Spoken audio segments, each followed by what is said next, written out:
കേരളത്തിലെ നഗരമേഖലകളിലും നാട്ടിൻപുറങ്ങളിലും ഗ്രാമങ്ങളിലും വരെ വ്യാപിച്ചു കിടക്കുന്ന ലൈംഗിക അരാജകത്വം പരമ്പരാഗത സ്നേഹബന്ധങ്ങളിൽ നിന്നകന്ന് പുതുതലമുറ വൈകൃതമായ ജീവിതം ആസ്വദിക്കുകയാണ്. എല്ലാ ധാർമ്മിക മൂല്യങ്ങളും ഉപേക്ഷിച്ച് സ്വന്തം സുഖത്തിനു വേണ്ടി മാത്രം ജീവിക്കുന്നവർ, പ്രണയബന്ധത്തിനപ്പുറം ലൈംഗികതയ്ക്ക് മാത്രം പ്രാധാന്യം കൊടുക്കുന്നവർ, ഒരേ വർഗത്തിലുള്ള മനുഷ്യരുമായി ഒന്നിച്ച് ജീവിക്കുന്നവർ, ഒന്നിലധികം പങ്കാളികൾ, ഭാര്യ ഉപയോഗിച്ചുള്ള പെൺവാണിഭം, യാതൊരു മടിയും കൂടാതെയുള്ള ഗർഭചിത്രങ്ങൾ, പാശ്ചാത്യ രീതികൾ കണ്ണടച്ച് അനുകൂലിക്കാൻ ശ്രമിക്കുന്ന ഈ തലമുറയുടെ ജീവിത കാഴ്ചപ്പാടുകളും മാറുകയാണ്. പത്തനംതിട്ട കോയിപ്പുറത്തെ ദമ്പതികൾ ഉൾപ്പെട്ട ഹണി ട്രാപ്പ് കേസ് ലൈംഗിക അരാജകത്വം തുറന്നു കാട്ടുന്നതാണ്. സൈക്കോ ദമ്പതികൾ കൂടുതൽ പേരെ ഇരകളാക്കിയോ എന്നതിലും പോലീസിന് സംശയം. ഹണി ട്രാപ്പ് കേസിന് പിന്നിൽ പണം തട്ടുക എന്നതിനപ്പുറം ആഭിചാര കർമ്മങ്ങൾക്കും പങ്കുണ്ടോ? ഇതോടൊപ്പം ഗേ സെക്സിന് വേണ്ടി പ്രവർത്തിക്കുന്ന ഡേറ്റിംഗ് ആപ്പുകളെക്കുറിച്ചുള്ള ഞെട്ടിപ്പിക്കുന്ന വിവരങ്ങളും പുറത്തുവരുന്നു. വിശദമായി പരിശോധിക്കുകയാണ് പോലീസ് പട്രോൾ. സ്വാഗതം.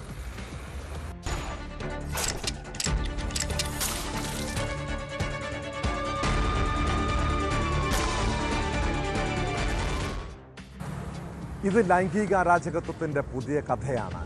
സ്വന്തം ഭാര്യയുടെ അവിഹിത ബന്ധങ്ങളെപ്പോലും ബ്ലാക്ക്മെയിലിങ്ങിനായി ഉപയോഗിക്കുന്ന പുതിയ തലമുറ. പത്തനംതിട്ട കോയിപ്പുറത്തെ ഹണി ട്രാപ്പ് കേസിന് പിന്നിൽ പണം തട്ടുക മാത്രമായിരുന്നില്ല പ്രതികളുടെ ലക്ഷ്യം. ചോദ്യം ചെയ്യലിനിടെ ജയേഷും ഭാര്യ രശ്മിയും ആംഗ്യഭാഷയിൽ സംസാരിച്ചത് എന്താകാം?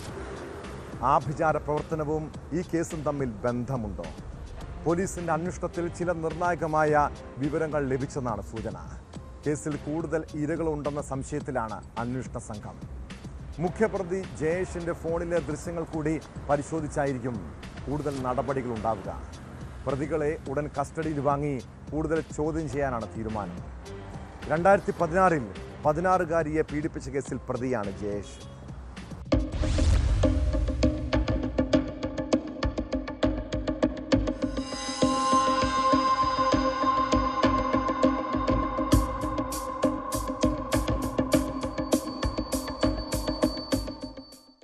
ആലപ്പുഴ സ്വദേശിയായ 19-കാരൻ, റാന്നി സ്വദേശിയായ 30-കാരൻ എന്നിവർക്ക് പുറമെ കൂടുതൽ പേരെ ജയേഷും ഭാര്യ രശ്മിയും മർദ്ദനത്തിനിരയാക്കിയിട്ടുണ്ടെന്നാണ് വിവരം. ഇത് സംബന്ധിച്ച് 2 പേരുടെ പരാതി കൂടി നിലവിൽ പോലീസിന് മുന്നിലെത്തി. 2 പേരും സമാന രീതിയിൽ കോയിപ്പുറത്തെ വീട്ടിൽ വെച്ച് അതിക്രൂര മർദ്ദനത്തിന് ഇരയായോ എന്ന സംശയവും പോലീസിനുണ്ട്. എന്നാൽ പരാതിക്കാർ പോലീസിനോട് മൊഴി നൽകാൻ തയ്യാറായിട്ടില്ല. അറസ്റ്റിലായ രശ്മിയുടെ ഫോണിൽ നിന്നും 5 വീഡിയോ ക്ലിപ്പുകൾ ആറന്മുള പോലീസ് വീണ്ടെടുത്തിരുന്നു. അതിൽ നിന്നാണ് 2 യുവാക്കളെ മർദ്ദിക്കുന്ന ദൃശ്യങ്ങൾ കിട്ടിയത്. മുഖ്യപ്രതിയായ ജയേഷിന്റെ ഫോണിൽ ഒരു രഹസ്യ ഫോൾഡർ ഉണ്ട്. അതിലെ ദൃശ്യങ്ങൾ വീണ്ടെടുക്കാൻ സൈബർ വിദഗ്ധരുടെ സഹായത്തോടെ അന്വേഷണ സംഘം ശ്രമം തുടങ്ങിയിട്ടുണ്ട്.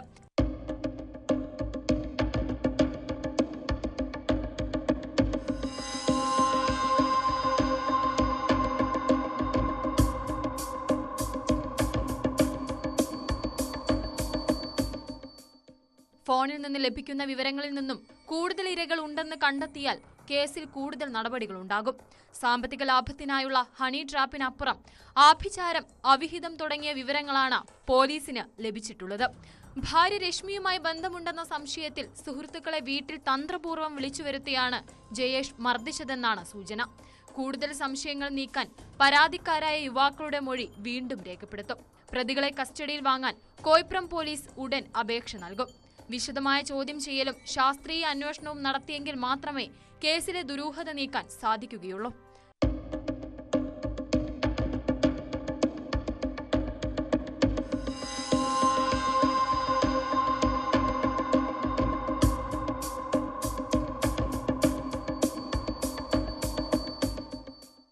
ന്യൂസ് 18 പത്തനംതിട്ട. കേരളത്തിലെ പുതിയ തലമുറയുടെ ലൈംഗിക താല്പര്യങ്ങൾ പോലും മാറുകയാണ്. ആണും പെണ്ണും തമ്മിലുള്ള ബന്ധങ്ങൾ പോലെ ഒരേ വർഗത്തിലുള്ള മനുഷ്യർ തമ്മിലുള്ള ലൈംഗികതയിലും ആസ്വാദനം കണ്ടെത്തുന്നവരുടെ എണ്ണം വർദ്ധിക്കുന്നു. അതേക്കുറിച്ച് പരസ്യമായി പറയാനും അവർക്ക് മടിയില്ല. ഇത്തരം ലൈംഗിക ബന്ധങ്ങൾക്ക് വേണ്ടി ഓൺലൈൻ ആപ്പുകൾ വരെയുണ്ട്.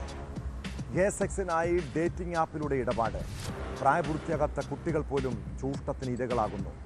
കാസർഗോഡ് ചന്തേരയിൽ പ്രായപൂർത്തിയാകാത്ത ആൺകുട്ടിയെ 14 പേർ ലൈംഗിക പീഡനത്തിന് ഇരയാക്കിയത് ഡേറ്റിംഗ് ആപ്പ് ഇടപാടിലൂടെ എന്ന് സംശയം. സർക്കാർ ഉദ്യോഗസ്ഥനും പ്രാദേശിക രാഷ്ട്രീയ നേതാക്കളുമൊക്കെ പ്രതിപ്പട്ടികയിലുണ്ട്. ഗേ ഡേറ്റിംഗ് ആപ്പ് പ്രതികളിൽ ചിലർ ഉപയോഗിച്ചതായാണ് സൂചന. സംഭവത്തിൽ വ്യാപകമായ അന്വേഷണമാണ് പോലീസ് നടത്തുന്നത്. 6 പേർ ചന്ദേര പോലീസിന്റെ കസ്റ്റഡിയിലുണ്ട്.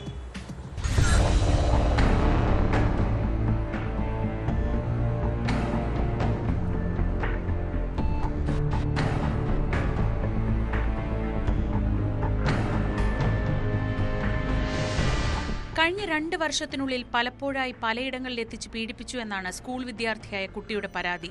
കണ്ണൂർ, കാസർഗോഡ്, കോഴിക്കോട് ജില്ലകളിലുള്ള 14 പേരാണ് കുട്ടിയെ പീഡനത്തിനിരയാക്കിയത്. ചന്ദേര പോലീസ് സ്റ്റേഷനിൽ രജിസ്റ്റർ ചെയ്ത കേസിലെ 8 പ്രതികളിൽ 6 പേർ കസ്റ്റഡിയിലുണ്ട്. നീലേശ്വരം, ചീമേനി സ്റ്റേഷനുകളിൽ രജിസ്റ്റർ ചെയ്ത കേസിൽ 2 വീതമാണ് പ്രതികൾ. കുട്ടിയുടെ മൊഴിയുടെ അടിസ്ഥാനത്തിൽ പോലീസ് സ്റ്റേഷൻ അടിസ്ഥാനത്തിലാണ് കേസുകൾ രജിസ്റ്റർ ചെയ്തിരിക്കുന്നത്. കോഴിക്കോട് ജില്ലയിലെ പോലീസ് സ്റ്റേഷനിലേക്കും കേസ് മാറ്റിയിട്ടുണ്ട്.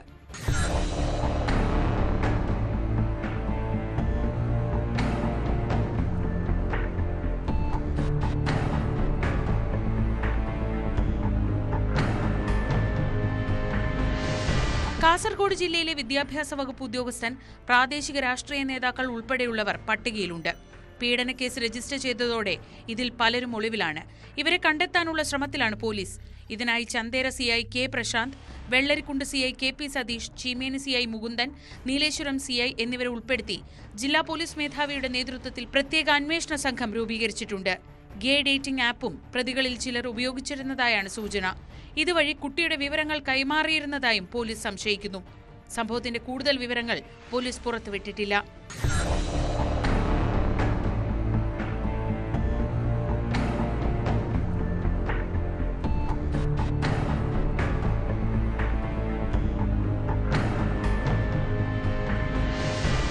ന്യൂസ് 18 തൃക്കരിപ്പൂർ. ഒരു ഹായ് മെസ്സേജിൽ തുടക്കം, പിന്നെ പരിചയപ്പെടൽ, ചിത്രങ്ങൾ അയച്ചു കൊടുത്ത സൗഹൃദം, വലയിലായെന്ന് ഉറപ്പായാൽ നഗ്നചിത്രങ്ങൾ ചോദിച്ചു വാങ്ങും, പിന്നാലെ ഭീഷണിയിലൂടെ പണം തട്ടലും. ഇതാണ് കഴിഞ്ഞ ദിവസം പാലക്കാട് ടൗൺ സൗത്ത് പോലീസിന്റെ പിടിയിലായ ടാറ്റു ബിബിന്റെ രീതി. സ്നാപ്ചാറ്റിൽ 15-കാരിയുടെ നഗ്നചിത്രങ്ങൾ പ്രചരിപ്പിച്ച കേസിലാണ് കൊല്ലം സ്വദേശി ബിബിൻ പിടിയിലായത്.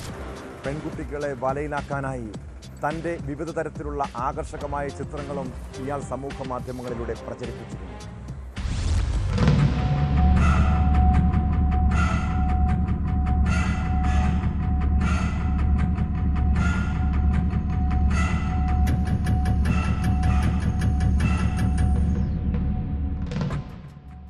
സമൂഹ മാധ്യമങ്ങൾ അരിച്ചുപെറുക്കി സുന്ദരികളായ പെൺകുട്ടികളെ കണ്ടെത്തും. പിന്നെ ഒരു ഹായ് മെസ്സേജിൽ തുടക്കം. പരിചയപ്പെടൽ സൗഹൃദമായി വളരുന്നതോടെ ചിത്രങ്ങൾ അയച്ചുകൊടുത്ത് അടുപ്പം വർദ്ധിപ്പിക്കും. ആദ്യം നന്നായി സംസാരിക്കും, പിന്നെ ലൈംഗിക ആവശ്യം അറിയിക്കും. നഗ്നചിത്രങ്ങൾ അയച്ചു തരാൻ ആവശ്യപ്പെടും. പിന്നീട് ഫോട്ടോ വെച്ച് വിലപേശും. എറണാകുളത്ത് ടാറ്റു ആർട്ടിസ്റ്റായ കൊല്ലം പടയണിപ്പാറ സ്വദേശി ബിബിന്റെ രീതി ഇങ്ങനെയായിരുന്നു. കേരളത്തിൽ പലയിടത്തായി നിരവധി പെൺകുട്ടികൾ ബിബിന്റെ വലയിൽപ്പെട്ടതായാണ് പോലീസിന്റെ പ്രാഥമിക കണ്ടെത്തൽ. തന്നെ തിരിച്ചറിയാതിരിക്കാൻ സാങ്കേതിക വിദ്യയുടെ എല്ലാ പഴുതും പ്രതി പ്രയോഗിച്ചെങ്കിലും സൈബർ പോലീസിന്റെ സഹായത്തോടെ നടത്തിയ കൃത്യമായ അന്വേഷണത്തിനൊടുവിൽ പാലക്കാട് ടൗൺ സൗത്ത് പോലീസ് ഇയാളെ വലയിലാക്കുകയായിരുന്നു.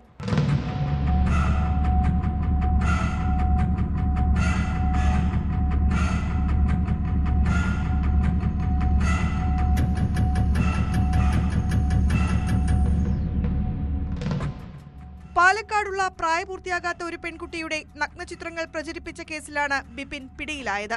പെൺകുട്ടിയുടെ നഗ്നചിത്രങ്ങൾ നിരവധി പേർക്ക് അയച്ചുകൊടുത്ത് ഇയാൾ പണം വാങ്ങിയെന്ന് പോലീസ് കണ്ടെത്തി. സ്നാപ്ചാറ്റ് വഴി പരിചയം സ്ഥാപിച്ചാണ് പ്രതി നഗ്നചിത്രങ്ങൾ കൈക്കലാക്കിയത്. പിന്നീട് ഈ ദൃശ്യങ്ങൾ മറ്റുള്ളവർക്ക് കൈമാറുകയായിരുന്നു. പെൺകുട്ടിയും ഇയാളും ഒരിക്കലും നേരിൽ കണ്ടിരുന്നില്ല. സമാന രീതിയിൽ കോഴിക്കോട് തേഞ്ഞിപ്പലത്തും പ്രതിക്കെതിരെ കേസ് നിലവിലുണ്ട്. ശരീരത്തിൽ ടാറ്റു പതിക്കുന്ന ജോലി ചെയ്യുന്ന ബിപിൻ കോസ്മെറ്റിക് സയൻസിൽ ബിരുദത്തിന് പഠിക്കുകയും ചെയ്യുന്നുണ്ട്. പെൺകുട്ടികളെ വലയിലാക്കാനായി തന്റെ വിവിധ തരത്തിലുള്ള ആകർഷകമായ ചിത്രങ്ങളും ഇയാൾ സമൂഹ മാധ്യമങ്ങളിൽ പോസ്റ്റ് ചെയ്തിരുന്നു. ബിബിന്റെ കൂടുതൽ ഇടപാടുകൾ പോലീസ് പരിശോധിച്ചു വരികയാണ്.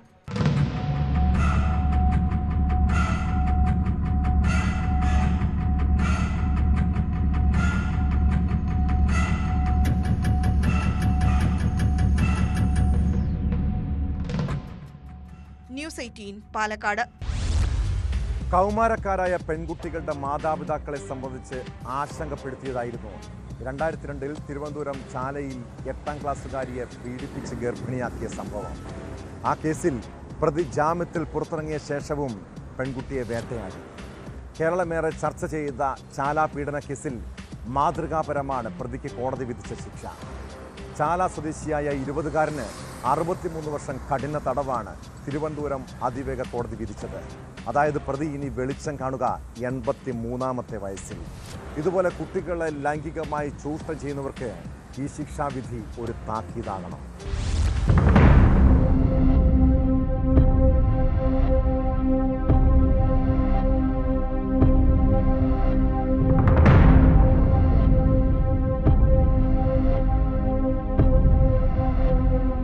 പതിനാലുകാരിയെ പീഡിപ്പിച്ച് ഗർഭിണിയാക്കിയ കേസിലാണ് തിരുവനന്തപുരം ചാല സ്വദേശിയായ പ്രതിക്ക് 63 വർഷം കഠിന തടവും 50,000 രൂപ പിഴയും വിധിച്ചത്. പിഴ അടച്ചില്ലെങ്കിൽ 3 വർഷവും 6 മാസവും കൂടുതൽ തടവ് അനുഭവിക്കേണ്ടി വരും. പിഴത്തുക കുട്ടിക്ക് നൽകണം. 2022 നവംബർ 9 വൈകിട്ട് 7ഓടെ ചാലയിൽ വെച്ചാണ് കേസിനാസ്പദമായ സംഭവം നടന്നത്. 8ാം ക്ലാസ്സിൽ പഠിക്കുകയായിരുന്ന കുട്ടിയുമായി പ്രതി അടുപ്പത്തിലായിരുന്നു. സംഭവ ദിവസം പ്രതി കുട്ടിയെ വീടിനടുത്തുള്ള പൊളിഞ്ഞ മുറിയിൽ ബലം പ്രയോഗിച്ചു കൊണ്ടുപോയി പീഡിപ്പിക്കുകയായിരുന്നു. പീഡനത്തെ തുടർന്ന് കുട്ടി ഗർഭിണിയായി. ആശുപത്രിയിൽ ചികിത്സയ്ക്ക് പോയപ്പോഴാണ് ഡോക്ടർ പോലീസിനെ വിവരമറിയിച്ചത്. തുടർന്ന് കുട്ടിയെ SIT ആശുപത്രിയിൽ പ്രവേശിപ്പിച്ച് ഗർഭഛിദ്രം നടത്തി. കുട്ടിക്ക് 14 വയസ്സായതിനാൽ സുരക്ഷ പരിഗണിച്ച് ഡോക്ടർമാർ കൂടിയാലോചിച്ചാണ് ഗർഭഛിദ്രം നടത്തിയത്.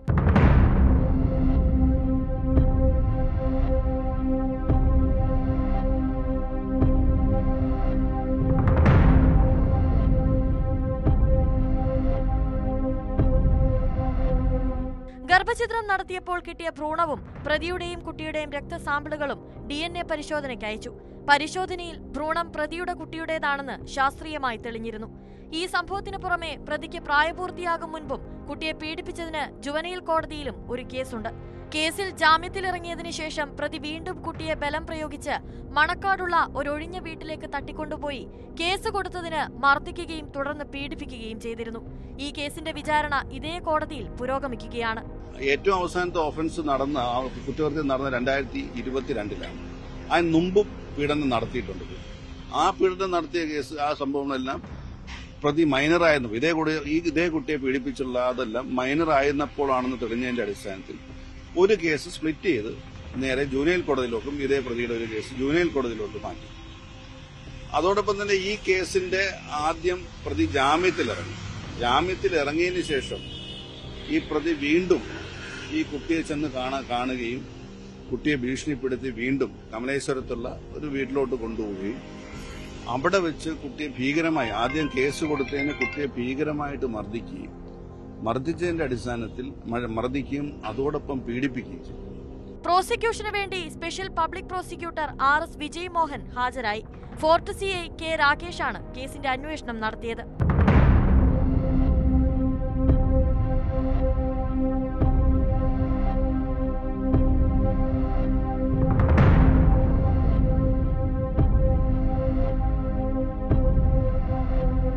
ന്യൂസ് 18 തിരുവനന്തപുരം.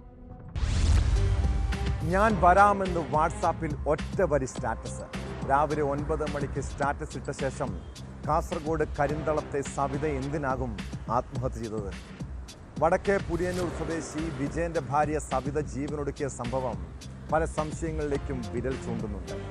ഭർത്താവ് ജോലിക്കും മകൻ കോളേജിലേക്കും പോയ സമയത്താണ് വീട്ടമ്മയെ പൊള്ളലേറ്റ് മരിച്ച നിലയിൽ കണ്ടെത്തിയത്. തീയും പുകയും ഉയരുന്നത് കണ്ട് അയൽക്കാർ എത്തിയപ്പോഴാണ് സംഭവം പുറത്തറിയുന്നത്. ആത്മഹത്യയ്ക്ക് പിന്നിൽ ദാമ്പത്യ പ്രശ്നമാണോ അതോ മറ്റെന്തെങ്കിലും കാരണമുണ്ടോ? പോലീസ് അസ്വാഭാവിക മരണത്തിന് കേസെടുത്ത് അന്വേഷണം ആരംഭിച്ചിട്ടുണ്ട്.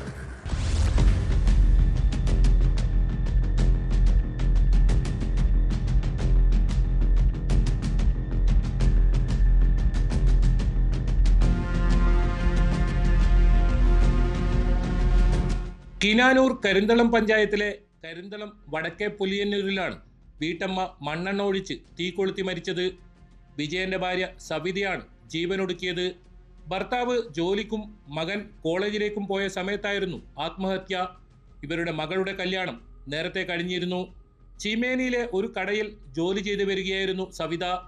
തിങ്കളാഴ്ച രാവിലെ 10:00-ഓടെ വീട്ടിൽ നിന്നും തീയും പുകയും ഉയരുന്നത് കണ്ട് അയൽക്കാരെത്തിയപ്പോഴാണ് സംഭവം പുറത്തറിയുന്നത്. ഉടൻ തന്നെ വെള്ളമൊഴിച്ച് തീ കെടുത്തി. അപ്പോഴേക്കും മരണം സംഭവിച്ചിരുന്നു. രാവിലെ 9 മണിയോടെ സവിത വാട്സാപ്പ് സ്റ്റാറ്റസ് ഇട്ടിരുന്നു. ഞാൻ വരാമെന്നായിരുന്നു സ്റ്റാറ്റസ്.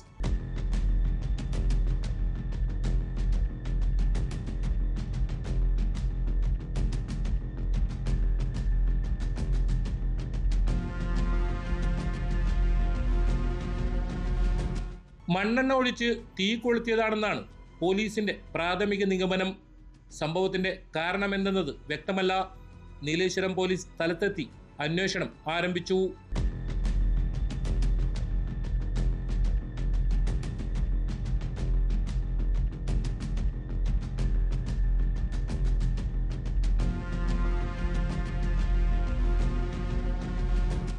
ന്യൂസ് 18 കാസർഗോഡ്.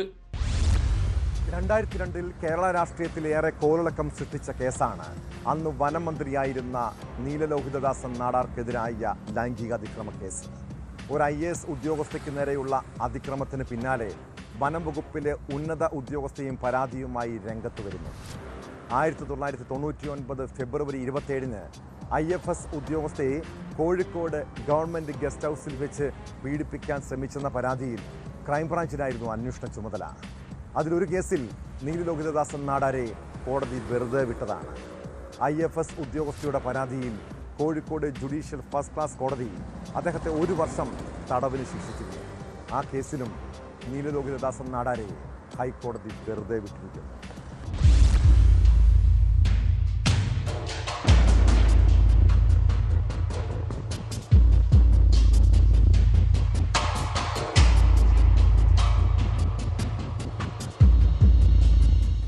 ലൈംഗികാതിക്രമ കേസിൽ മുൻ മന്ത്രി നീലലോഹിതദാസൻ നാടാരെ വെറുതെ വിട്ടുകൊണ്ട് ഹൈക്കോടതി ഉത്തരവ്. നീലലോഹിതദാസൻ നാടാർക്ക് ആശ്വാസമാകുന്ന വിധിയാണ് ഇപ്പോൾ ഹൈക്കോടതിയിൽ നിന്നുണ്ടായത്. വനംവകുപ്പ് മുൻ ചീഫ് കൺസർവേറ്റർ പ്രകൃതി ശ്രീവാസ്തവ നൽകിയ ലൈംഗികാതിക്രമ പരാതിയിലാണ് ഇപ്പോൾ ഹൈക്കോടതിയുടെ വിധി വന്നിരിക്കുന്നത്. കേസിൽ നീലലോഹിതദാസൻ നാടാരെ നേരത്തെ തന്നെ കോഴിക്കോട് കോടതി 1 വർഷം ശിക്ഷ വിധിച്ചിരുന്നു. അതായത് ലഘു തടവിന് വിധിച്ചിരുന്നു. അതേസമയം അതുമായി ബന്ധപ്പെട്ടുള്ള അപ്പീൽ കോടതിയെ അതിന് 3 മാസമായി ആ ശിക്ഷാവിധി ചുരുക്കിയിരുന്നു. അതിനെതിരെ നൽകിയിട്ടുള്ള റിവിഷൻ ഹർജിയിലാണ് ജസ്റ്റിസ് കൗസർ എടപ്പകത്തിന്റെ വിധിയുണ്ടായിരിക്കുന്നത്. നീലലോഹിതദാസൻ നായരെ വെറുതെ വിട്ടുകൊണ്ടാണ് ഹൈക്കോടതി ഉത്തരവ്. 1999-ലാണ് അന്നത്തെ ചീഫ് ഫോറസ്റ്റ് കൺസർവേറ്ററായിരുന്ന പ്രകൃതി ശ്രീവാസ്തവ നീലലോഹിതദാസൻ നായർക്കെതിരെ പരാതി നൽകിയിരുന്നത്. ആ പരാതിയിൽ 2000-ലാണ് കോഴിക്കോട് കോടതി ഈ നീലലോഹിതദാസൻ നാടാരെ ശിക്ഷയ്ക്ക് വിധിക്കുന്നത്. അതിനുശേഷമാണ് ഫാസ്റ്റ് ട്രാക്ക് കോടതി അത് 3 മാസമായി ചുരുക്കുകയും തുടർന്ന് ഹൈക്കോടതി ആ വിധി തള്ളിക്കളയുന്ന അതല്ലെങ്കിൽ വെറുതെ വിടുന്ന ഒരു സാഹചര്യത്തിലേക്ക് എത്തിയിരിക്കുന്നത്.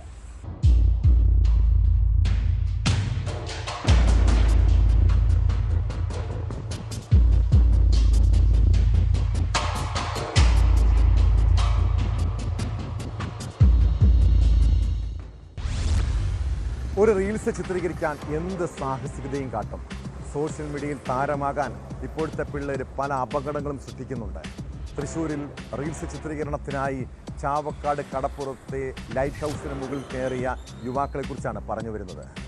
ലൈറ്റ് ഹൗസിന് മുകളിൽ കയറി ഗുണ്ട് പൊട്ടിച്ച യുവാവിൻ്റെ കൈപ്പത്തി തകർന്നു.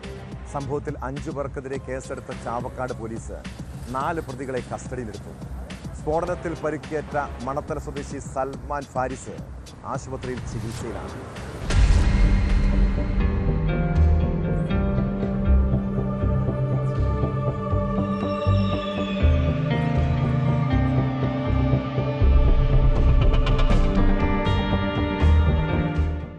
ഞായറാഴ്ച വൈകിട്ടാണ് നാടിനെ നടുക്കിയ സംഭവം.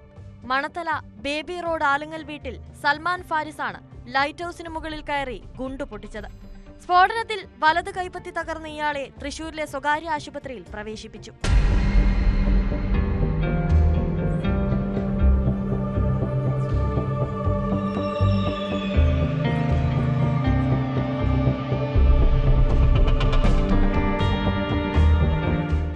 തൊട്ടാപ്പ് ലൈറ്റ് ഹൗസ് സന്ദർശിക്കാനാണ് സൽമാൻ ഫാരിസ് ഉൾപ്പെട്ട സംഘം മുകളിൽ കയറിയത്.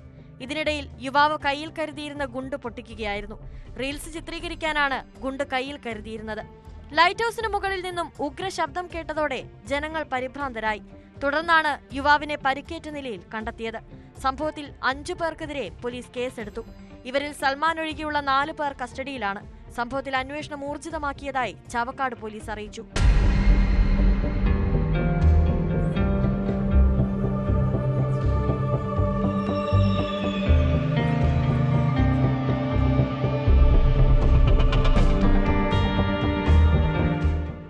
ന്യൂസ് 18 തൃശൂർ. പൊതുനിരത്തിൽ ഒരു അപകടമുണ്ടായാൽ വാഹനം നിർത്താതെ പോകരുതെന്ന് നിർദ്ദേശം നൽകുന്നവരാണ് പോലീസുകാർ.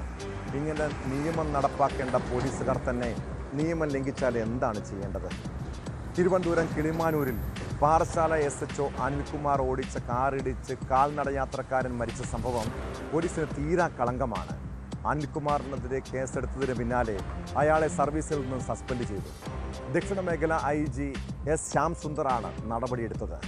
അനിൽകുമാർ നിലവിൽ ഒളിവിലെന്നാണ് പോലീസ് പറയുന്നത്.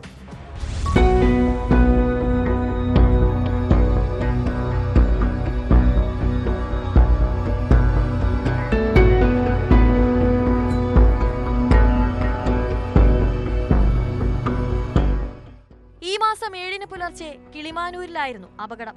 കിളിമാനൂർ ചേണിക്കുഴി മേലെവിളക്കുന്നിൽ വീട്ടിൽ രാജനെയാണ് കാറിടിച്ചത്. കൂലിപ്പണിക്കാരനായ രാജൻ രാവിലെ ചായ കുടിക്കാൻ പോയപ്പോഴാണ് അപകടം. 59-കാരനായ ഇയാളെ ഇടിച്ചിട്ട ശേഷം കാർ നിർത്താതെ പോയി. പരിക്കേറ്റ് 1 മണിക്കൂറോളം റോഡിൽ കിടന്ന രാജനെ 6 മണിയോടെ പോലീസ് എത്തി ആശുപത്രിയിലെത്തിച്ചെങ്കിലും മരിച്ചു. അജ്ഞാത വാഹനമെന്ന നിലയിലാണ് ആദ്യം റിപ്പോർട്ട് ചെയ്തത്. തുടർന്ന് നടത്തിയ അന്വേഷണത്തിലാണ് പാറശാല SHO P അനിൽകുമാറിന്റെ കാറാണ് ഇടിച്ചതെന്ന് വ്യക്തമായത്. കാർ ഓടിച്ചത് അനിൽകുമാറാണെന്ന് CCTV ദൃശ്യങ്ങളിൽ വ്യക്തമായതോടെ ഇയാൾക്കെതിരെ കേസെടുത്തിരുന്നു. സംഭവത്തിൽ നടപടിക്ക് ശുപാർശ ചെയ്ത് റൂറൽ SP KS സുദർശൻ DIGക്ക് റിപ്പോർട്ട് കൈമാറിയിരുന്നു. DIG അജിത ബീഗം റിപ്പോർട്ട് പരിശോധിച്ച ശേഷം ദക്ഷിണ മേഖല IG S ശ്യാംസുന്ദറിന് കൈമാറിയതിനെ തുടർന്നാണ് അനിൽകുമാറിനെ സസ്പെൻഡ് ചെയ്തത്.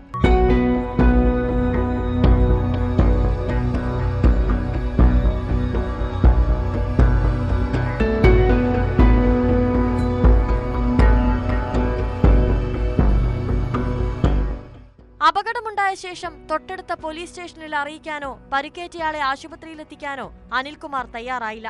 കാറിടിച്ചയാൾ എഴുന്നേൽക്കുന്നത് കണ്ട് കുഴപ്പമില്ലെന്ന് ധരിച്ച് പോവുകയായിരുന്നെന്നാണ് ഇയാൾ പോലീസിനോട് പറഞ്ഞത്. എന്നാൽ വാഹനത്തിനുണ്ടായ കേടുപാടുകൾ അറ്റകുറ്റപ്പണി നടത്തി തെളിവ് നശിപ്പിക്കാനും അനിൽകുമാർ ശ്രമിച്ചതായി പോലീസ് കണ്ടെത്തിയിരുന്നു. നിലമേൽ കൈതോട് സ്വദേശിയാണ് അനിൽകുമാർ. ബംഗളൂരുവിൽ മറ്റൊരു കേസിൽ പ്രതിയെ അന്വേഷിച്ചു പോയ അനിൽകുമാർ ഞായറാഴ്ച രാവിലെ തിരിച്ചെത്തിയെങ്കിലും പാറശാല സ്റ്റേഷനിലോ SP ഓഫീസിലോ റിപ്പോർട്ട് ചെയ്തിട്ടില്ല. അനിൽകുമാർ നിലവിൽ ഒളിവിലാണെന്നാണ് പോലീസ് പറയുന്നത്.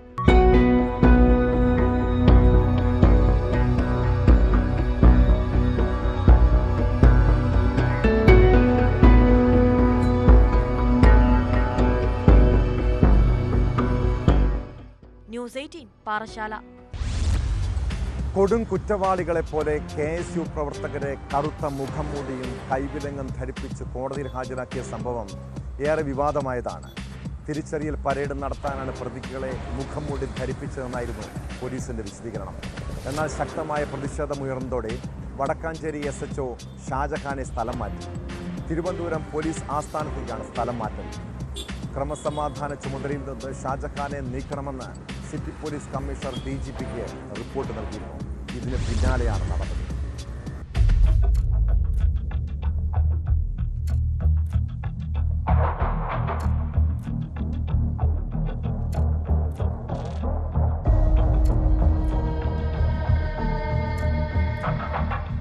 SFI KSU സംഘടന കേസിൽ അറസ്റ്റിലായ 3 KSU പ്രവർത്തകരെയാണ് കൊടും കുറ്റവാളികളെ പോലെ കറുത്ത തുണി കൊണ്ട് തലമൂടിയും കൈവിലങ്ങണിയിച്ചും പോലീസ് കോടതിയിലെത്തിച്ചത്.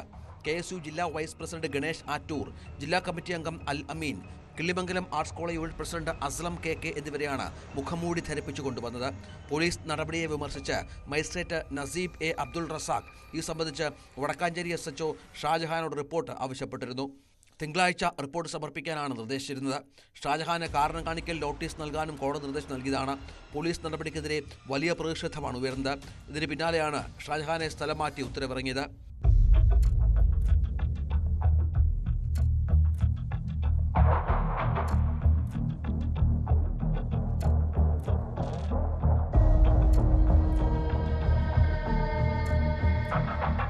തിരിച്ചറിയൽ പരേഡ് നടത്താനാണ് പ്രതികളെ മുഖംമൂടി ധരിപ്പിച്ചത് എന്നായിരുന്നു പോലീസിന്റെ വിശദീകരണം.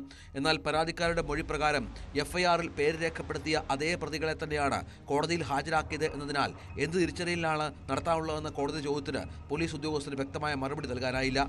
കഴിഞ്ഞ മാസം 19-ന് വൈകിട്ട് മുള്ളൂർക്കരയിൽ നടന്ന അടിപിടിയെ തുടർന്നാണ് പോലീസ് KSU പ്രവർത്തകർക്കെതിരെ കേസെടുത്തത്.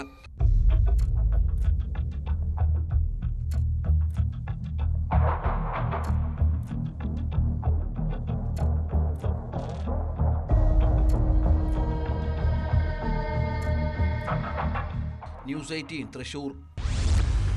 യൂറോപ്യൻ രാജ്യങ്ങളിൽ ഒരു മാസം ലക്ഷങ്ങൾ ശമ്പളം. ഇങ്ങനെയുള്ള പരസ്യം കണ്ടാൽ ചാടി വീഴാത്തവരുണ്ടോ? എങ്കിൽ സൂക്ഷിച്ചോ. പല തട്ടിപ്പ് സംഘങ്ങളും വിദേശ വിസ വാഗ്ദാനം ചെയ്ത് രംഗത്തുണ്ട്. ജർമ്മനിയിലേക്ക് വിസ വാഗ്ദാനം ചെയ്ത് ലക്ഷങ്ങളുടെ തട്ടിപ്പ് നടത്തിയ കേസിൽ പ്രതി പിടിയിലായി. തൃശൂർ അഷ്ടമിച്ചിറ സ്വദേശി ഗൗതം കൃഷ്ണയാണ് ഹോസ്ദുർഗ് പോലീസ് കസ്റ്റഡിയിലെടുത്തത്.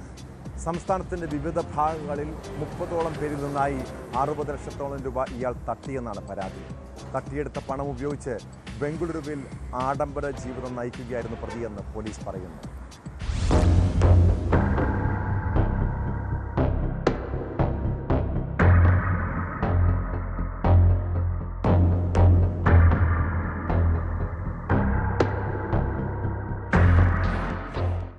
സംസ്ഥാനത്തെ വിവിധ ജില്ലകളിൽ വിസ വാഗ്ദാനം നൽകി ലക്ഷങ്ങളുടെ തട്ടിപ്പ് നടത്തിയ പ്രതിയെയാണ് ഹോസ്ദുർഗ് പോലീസ് ബംഗളൂരുവിൽ നിന്ന് കസ്റ്റഡിയിലെടുത്തത്. തൃശൂർ അഷ്ടമിച്ചിറ സ്വദേശി ഗൗതം കൃഷ്ണ PBയെയാണ് പോലീസ് പിടികൂടിയത്. ജർമ്മനിയിലേക്ക് ജോലി വാഗ്ദാനം ചെയ്ത് വിസ നൽകാമെന്ന് പറഞ്ഞ് കബളിപ്പിച്ച് നിരവധി യുവാക്കളിൽ നിന്നും ഇയാൾ ലക്ഷങ്ങൾ തട്ടിയെടുത്തതായാണ് പരാതി. സംസ്ഥാനത്തിന്റെ വിവിധ ഭാഗങ്ങളിൽ 30ഓളം പേരിൽ നിന്നുമായി 60 ലക്ഷത്തോളം രൂപ ഇയാൾ തട്ടിയെടുക്കുകയും പിന്നീട് പല കാരണങ്ങൾ പറഞ്ഞ് കബളിപ്പിക്കുകയുമായിരുന്നു.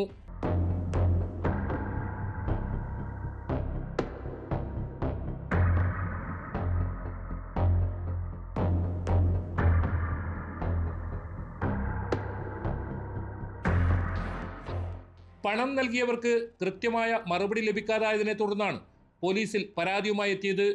ബംഗളൂരുവിൽ ആഡംബര ജീവിതം നയിക്കുകയായിരുന്ന പ്രതിയെ ജില്ലാ പോലീസ് മേധാവി BV വിജയഭാരത് റെഡ്ഡി IPSന്റെ നിർദ്ദേശപ്രകാരം കാഞ്ഞങ്ങാട് DYSP സുനിൽ കുമാർ CKയുടെ നേതൃത്വത്തിലുള്ള സംഘമാണ് പിടികൂടിയത്. കോടതിയിൽ ഹാജരാക്കിയ പ്രതിയെ റിമാൻഡ് ചെയ്തു. കൂടുതൽ ചോദ്യം ചെയ്യുന്നതിനായി ഇയാളെ കസ്റ്റഡിയിൽ ആവശ്യപ്പെട്ട് പോലീസ് കോടതിയിൽ അപേക്ഷ സമർപ്പിച്ചിട്ടുണ്ട്.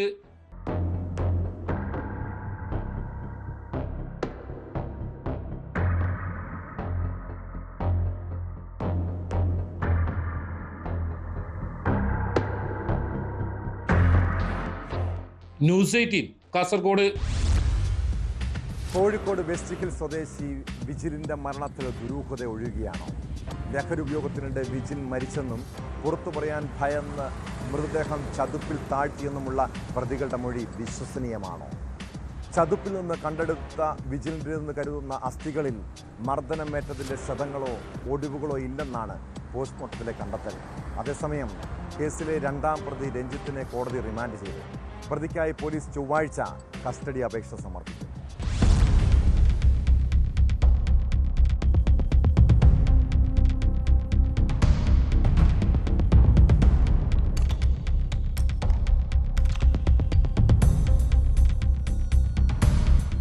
തെലങ്കാനയിലെ കമ്പത്ത് ഒളിവിൽ കഴിഞ്ഞ രഞ്ജിത്തിനെ സാഹസികമായാണ് പോലീസ് പിടികൂടിയത്. ട്രാൻസിറ്റ് വാറണ്ടിനായി കമ്മം കോടതിയിൽ ഹാജരാക്കിയ പ്രതിയെ ഏലത്തൂരിലെത്തിച്ച ശേഷം കൊയിലാണ്ടി കോടതിയിൽ ഹാജരാക്കി. 2 ആഴ്ചത്തേക്കാണ് കോടതി ഇയാളെ റിമാൻഡ് ചെയ്തത്. പ്രതിക്കായി പോലീസ് കസ്റ്റഡി അപേക്ഷ നൽകും. കസ്റ്റഡിയിൽ ലഭിച്ച ശേഷം തെളിവെടുപ്പ് പൂർത്തിയാക്കാനാണ് തീരുമാനം.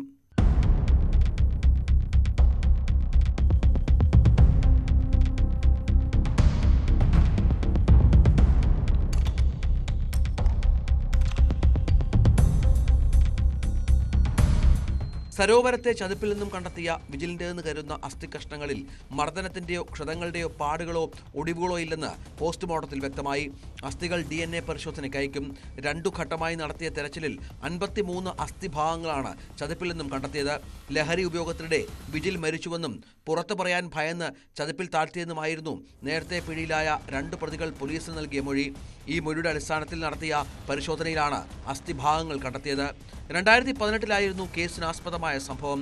വിജിലിന്റെ സുഹൃത്തുക്കളായിരുന്ന നിഖിൽ, ദീപേഷ് എന്നിവരാണ് കേസിലെ മറ്റു പ്രതികൾ. വിജിൽ നാട് വിട്ടുപോയെന്ന് തെറ്റിദ്ധരിപ്പിക്കാനായി വിജിലിന്റെ ബൈക്കും ഫോണും കല്ലായി റെയിൽവേ സ്റ്റേഷനടുത്ത് ഉപേക്ഷിക്കുകയും ചെയ്തിരുന്നു.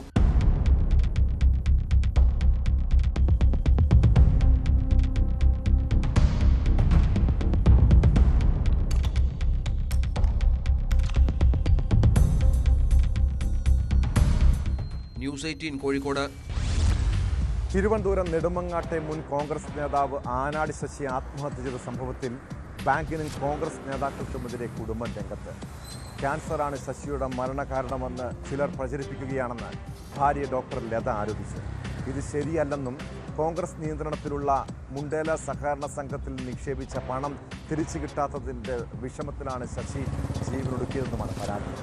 സംഭവത്തിൽ നിയമ നടപടി സ്വീകരിക്കാനാണ് കുടുംബത്തിൻ്റെ ആലോചന.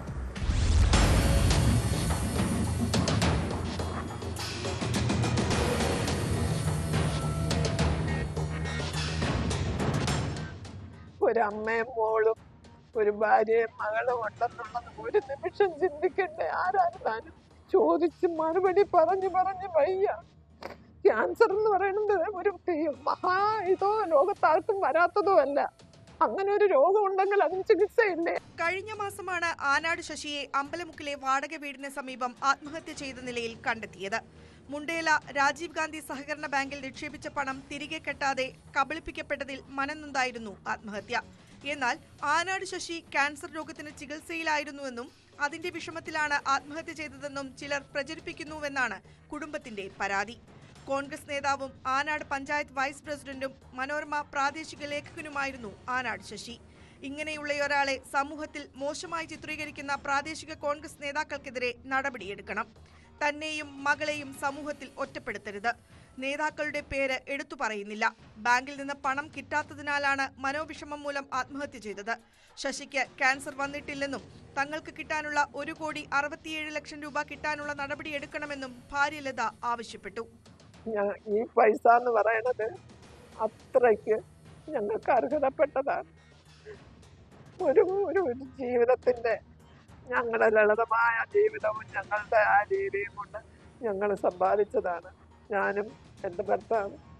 ആ പൈസ തിരികെ കിട്ടാൻ എന്തെങ്കിലും ഒരു വഴിയുണ്ടെങ്കിൽ അവിടെ ഒരു രാഷ്ട്രീയവും ആരും വയ്ക്കണ്ട. എല്ലാവരും കൂടി ചേർന്നാണെങ്കിൽ അത് തിരിച്ചു കിട്ടാനുള്ള എന്തെങ്കിലും നടപടികൾ എടുക്കാൻ പറ്റുമെങ്കിൽ ആ ഒരിതും കൂടെ എനിക്ക് ചെയ്തു തരണം എൻ്റെ മോൾക്ക് വേണ്ടി. 50 വർഷത്തെ സമ്പാദ്യമാണ് സൊസൈറ്റിയിൽ നിക്ഷേപിച്ചിരുന്നത്. അത് പൂർണ്ണമായും പോയി എന്നറിയുന്നത് താങ്ങാവുന്നതിലും അപ്പുറമാണ്. നെഞ്ചുപൊട്ടിയാണ് തന്റെ ഭർത്താവ് ആത്മഹത്യ ചെയ്തത്. എന്നിട്ടും അദ്ദേഹത്തെ വിടാതെ പിന്തുടരുകയാണെന്നും ഇനിയെങ്കിലും കുപ്രചാരണങ്ങൾ അവസാനിപ്പിക്കണമെന്നും ഭാര്യ ലത ആവശ്യപ്പെട്ടു.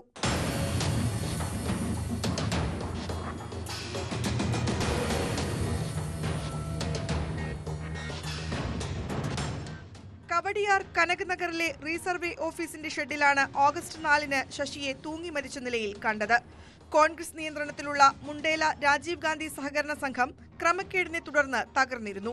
ഇതിനു പിന്നാലെ സംഘത്തിന്റെ പ്രസിഡന്റും ജീവനൊടുക്കിയിരുന്നു.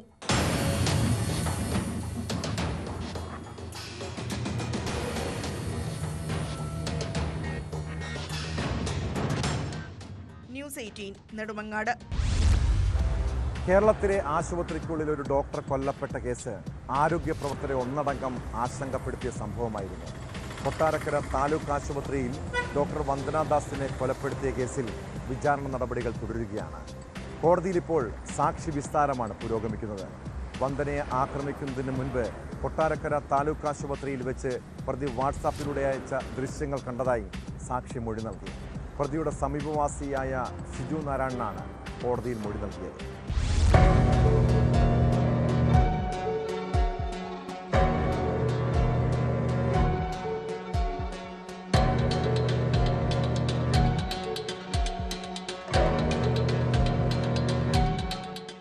സന്ദീപ് ആശുപത്രിയിൽ വെച്ച് തന്റെ മൊബൈലിൽ പകർത്തിയ ദൃശ്യങ്ങൾ വാട്സ്ആപ്പ് ഗ്രൂപ്പുകളിൽ പ്രചരിച്ചതായാണ് സാക്ഷിമൊഴിയിലൂടെ പുറത്തുവന്നത്. താനും പ്രതിയും അംഗങ്ങളായ വാട്സ്ആപ്പ് ഗ്രൂപ്പിൽ വന്ദന ഉൾപ്പെടെ ഉള്ളവരുടെ ദൃശ്യങ്ങൾ കണ്ടതായാണ് ഷിജു നാരായണന്റെ മൊഴി. പ്രതി അയച്ച ദൃശ്യങ്ങളും കോടതിയിൽ പ്രദർശിപ്പിച്ചു. ദൃശ്യങ്ങൾ Kollam additional sessions judge PN Vinod മുൻപാകെ സാക്ഷി തിരിച്ചറിഞ്ഞു. ആക്രമണത്തിൽ പരുക്കേറ്റ ഡോക്ടർ വന്ദനയെയും പോലീസ് ഉദ്യോഗസ്ഥരെയും ചികിത്സയ്ക്കായി പ്രവേശിപ്പിച്ച കൊട്ടാരക്കരയിലെ സ്വകാര്യ ആശുപത്രി ഡോക്ടർമാരെയും വിസ്തരിച്ചു. ഡോക്ടർമാരായ നിതിൻ, വിനായക് എന്നിവരുടെ മൊഴിയാണ് രേഖപ്പെടുത്തിയത്.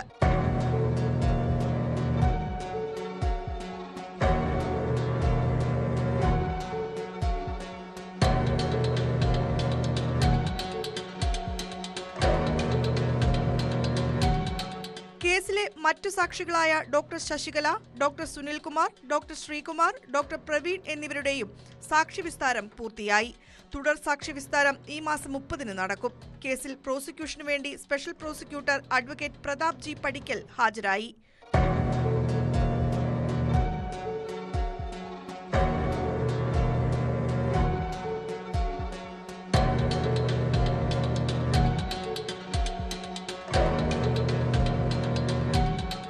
ന്യൂസ് 18 കൊല്ലം. നമ്മുടെ വീട്ടിലും പരിസരത്തും പതിവായി മോഷണം നടന്നാൽ സാധാരണ എന്തായിരിക്കും ചെയ്യുക? പോലീസിനെ അറിയിക്കും. പിന്നാലെ കേസ് അന്വേഷണവും നടക്കും. എന്നാൽ പോലീസിന് പ്രതികളെ കണ്ടെത്താൻ കഴിഞ്ഞില്ലെങ്കിൽ വീട്ടുകാർ തന്നെ കള്ളനെ പിടികൂടാൻ ചില ശ്രമങ്ങൾ നടത്താറുണ്ട്. കണ്ണൂർ കോറോത്തെ ഗോവിന്ദൻ്റെ പറമ്പിൽ നിന്ന് തേങ്ങയും അടക്കയും മോഷണം പോകുന്നത് പതിവായതോടെ അദ്ദേഹം സ്ഥലം മുഴുവൻ CCTV നിരീക്ഷണത്തിലാക്കി. എന്നാൽ CCTV വെച്ചത് അറിയാതെ വീണ്ടും മോഷ്ടിക്കാൻ കയറിയ അയൽവാസിക്ക് പിടിവീണു. വീട്ടിലെ ഷെഡിൽ സൂക്ഷിച്ച തേങ്ങയും അടക്കയും മോഷ്ടിച്ച കേസിൽ കാനായി സ്വദേശി തമ്പാനെ പയ്യന്നൂർ പോലീസ് അറസ്റ്റ് ചെയ്തു. 6 ലക്ഷം രൂപ വിലമതിക്കുന്ന സാധനങ്ങൾ പ്രതി മോഷ്ടിച്ചെന്നാണ് പരാതി.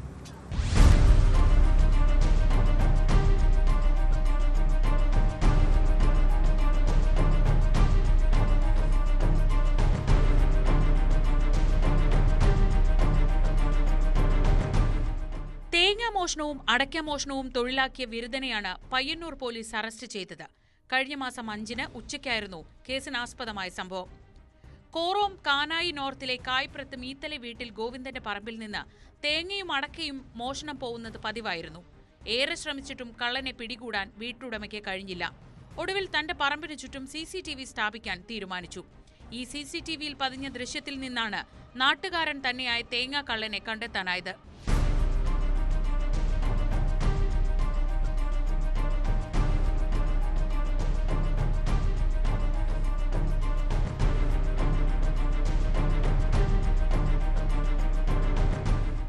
പയ്യന്നൂർ പോലീസിൽ പരാതി നൽകിയ വീട്ടുടമ CCTV ദൃശ്യവും ഹാജരാക്കി. സംഭവശേഷം നാട്ടിൽ നിന്ന് മുങ്ങിയ തമ്പാനായുള്ള തെരച്ചിൽ തുടരുന്നതിനിടെയാണ് ഇയാൾ പോലീസ് പിടിയിലാവുന്നത്. രാത്രി മാത്രമല്ല പകൽ സമയങ്ങളിലും പ്രതി മോഷണം നടത്താറുണ്ടെന്ന് പോലീസ് പറഞ്ഞു. കസ്റ്റഡിയിലെടുത്ത് ചോദ്യം ചെയ്യുന്നതിനിടെയായിരുന്നു പ്രതിയുടെ കുറ്റസമ്മതം. 4 മാസം മുൻപ് സമാനമായ മറ്റൊരു കേസിൽ തമ്പാൻ ജയിലിലായിരുന്നുവെന്ന് പോലീസ് വ്യക്തമാക്കി. കോടതിയിൽ ഹാജരാക്കിയ പ്രതിയെ റിമാൻഡ് ചെയ്തു.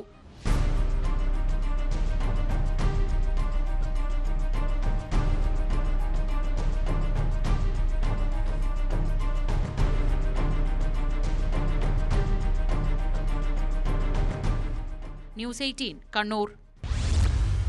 വീടുകളിലും വ്യാപാര കേന്ദ്രങ്ങളിലും മാത്രമല്ല സർക്കാർ സ്ഥാപനങ്ങൾ കേന്ദ്രീകരിച്ചും കവർച്ചയ്ക്കിറങ്ങുന്ന കള്ളന്മാരുണ്ട്. കൊല്ലം പുനലൂരിൽ സ്കൂളിലെ പാചകപ്പുരിയുടെ പൂട്ട് തകർത്താണ് മോഷണശ്രമമുണ്ടായത്. പുനലൂർ ഗവൺമെൻറ് LP സ്കൂളിൽ നിന്ന് പണമോ മറ്റു വിലപിടിപ്പുള്ള വസ്തുക്കളോ നഷ്ടപ്പെട്ടിട്ടില്ല. സമീപത്ത് സ്ഥിതി ചെയ്യുന്ന ബ്ലോക്ക് റിസോഴ്സ് സെൻ്ററിൻ്റെയും പൂട്ട് തകർത്തായി കണ്ടെത്തി. 2 സംഭവങ്ങളിലും പോലീസ് കേസെടുത്ത് അന്വേഷണം ആരംഭിച്ചു.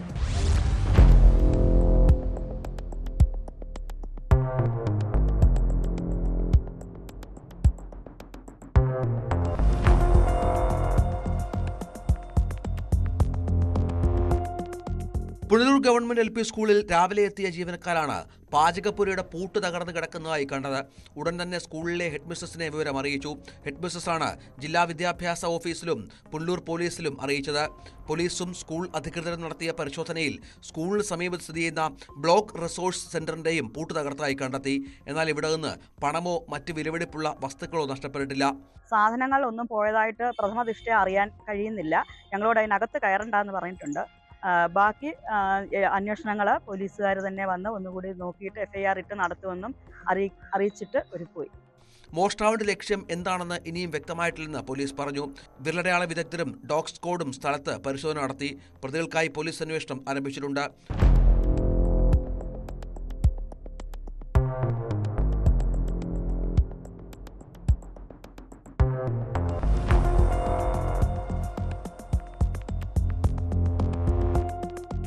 ന്യൂസ് 18 പുനലൂർ. കുറ്റകൃത്യങ്ങളുടെ മറ്റു ചില വാർത്തകൾ ചുരുക്കത്തിൽ. കോഴിക്കോട് വടകര വില്യാപ്പള്ളി ടൗണിൽ RJD പ്രവർത്തകന് വെട്ടേറ്റു. RJD Villiappally panchayat joint secretary Manakkal Thazhekkuni MTK സുരേഷിനാണ് വെട്ടേറ്റത്. ലാലു എന്ന ശ്യാംലാലാണ് ആക്രമിച്ചത് എന്നാണ് വിവരം. സംഭവത്തിൽ പോലീസ് അന്വേഷണം തുടങ്ങി. തൃശൂർ ഇരിങ്ങാലക്കുട ഗവൺമെന്റ് ആശുപത്രിയിൽ പനി ബാധിച്ചു ചികിത്സയ്ക്കെത്തിയ യുവതിയെ ആശുപത്രി ജീവനക്കാരൻ ചമഞ്ഞ് പീഡിപ്പിച്ചയാൾ അറസ്റ്റിൽ. ഇരിങ്ങാലക്കുട സ്വദേശി ഹരീഷിനെയാണ് പോലീസ് പിടികൂടിയത്. വിവാഹത്തിന് പ്രേരിപ്പിക്കാൻ 600 കിലോമീറ്റർ ദൂരം വാഹനം ഓടിച്ചെത്തിയ യുവതിയെ കാമുകൻ ഇരുമ്പുവടി കൊണ്ട് തലക്കടിച്ചു കൊന്നു. രാജസ്ഥാൻ ഝുൻഝുനു സ്വദേശി മുകേഷ് കുമാരിയെ കൊലപ്പെടുത്തിയ ബാർമർ സ്വദേശിയും സ്കൂൾ അധ്യാപകനുമായ മനാരാം അറസ്റ്റിൽ. കണ്ണൂർ സെൻട്രൽ ജയിൽ തടവ് പുള്ളികളുടെ പറുദീസയാണോ? ജയിലുകളിൽ അവർക്ക് VIP പരിഗണന ഉണ്ടെന്നാണ് ആക്ഷേപം. മൊബൈൽ ഫോൺ ഉപയോഗിക്കാനും ബീഡിയും പുകയില ഉൽപ്പന്നങ്ങളും എത്തിക്കാനും സൗകര്യമുണ്ട്. പുറമെ നിന്ന് ജയിലിലേക്ക് ഇതൊക്കെ കൊണ്ടുവരാൻ പുറത്ത് ആളുകൾ സജ്ജം. ഈ നിയമവിരുദ്ധ പ്രവർത്തനങ്ങൾക്ക് ചില ജയിൽ വാർഡന്മാർ കണ്ണടച്ചു കൊടുക്കും. കണ്ണൂർ കൊറ്റാളി സ്വദേശി മജീഫ് ജയിലിലേക്ക് ലഹരി എത്തിക്കുന്നതിലെ പ്രധാനിയാണ്. കഴിഞ്ഞ മാസം 24-ന് ജയിലിലേക്ക് സാധനങ്ങൾ കടത്താൻ ശ്രമിക്കുമ്പോൾ ഒരാളെ പോലീസ് അറസ്റ്റ് ചെയ്തിരുന്നു. മറ്റ് 2 പ്രതികൾ സംഭവസ്ഥലത്തു നിന്നും രക്ഷപ്പെടുകയും ചെയ്തു. കേസിലെ മുഖ്യപ്രതി മജീഫും ഒടുവിൽ പിടിയിലായിരിക്കുന്നു. നിരവധി കേസുകളിലെ പ്രതിയാണ് ഇയാളെന്ന് പോലീസ് പറയുന്നു. ആർക്കു വേണ്ടിയാണ് മൊബൈലും ലഹരി വസ്തുക്കളും എത്തിച്ചതെന്നും ഇതിനു പിന്നിൽ രാഷ്ട്രീയ പോലീസ് ഉന്നതരുടെ ഒത്താശ ഉണ്ടോ എന്നും അന്വേഷിക്കണം. ഇതോടെ പോലീസ് പെട്രോൾ പൂർണ്ണമാകുന്നു. നമസ്കാരം.